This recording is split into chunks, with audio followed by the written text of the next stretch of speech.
আলু দিয়ে আর মাছের এই মাখা মাখা তরকারিটা খেতে আমার এত ভালো লাগে। এখানে দেখো ফ্রেশ 6 পিস মাছ নিয়ে নিয়েছি, ভালোভাবে ধুয়ে তার মধ্যে নুন, হলুদ, লঙ্কা গুঁড়ো আর 1 চামচ কর্নফ্লাওয়ার আমি ভালো করে মাখিয়ে নিলাম।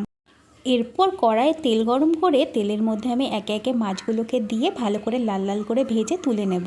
আর মাছের কিন্তু চিলি ফিশটা খেতেও বেশ ভালো লাগে, তবে আমার এই আলু দিয়ে তরকারিটা খেতে বেশি ভালো লাগে। দেখো সবকটা মাছ ভেজে তুলে নিলাম। দুটো আলু আমি লম্বা লম্বা করে কেটে রেখেছিলাম, সেটাকেও তুলে নিলাম ভেজে। ওই তেলের মধ্যে জিরে ফোড়ন দিয়ে আমি পেঁয়াজ, কাঁচা লঙ্কা, টমেটো পেস্ট করে রেখেছিলাম, সেটা দিয়ে একটু ভাজা ভাজা করে 1 চামচ আদা রসুন বাটা, নুন, হলুদ, লঙ্কা গুঁড়ো, জিরে গুঁড়ো দিয়ে ভালো করে কষিয়ে নিলাম। যখন দেখবে মশলা থেকে তেল ছেড়ে দিয়েছে তখন ভেজে রাখা আলুগুলো দিয়ে একটু নাড়াচাড়া করে এর মধ্যে কিছুটা জল দিয়ে ঢাকা দিয়ে ফুটতে দেব। যখন ঝোলটা ফুটে উঠবে, আলুগুলো মোটামুটি সেদ্ধ হয়ে যাবে, তখন ভেজে রাখা মাছগুলো দিয়ে আবারও ঢাকা দিয়ে আমি 5-7 মিনিট মতো এটাকে ফুটতে দেবো।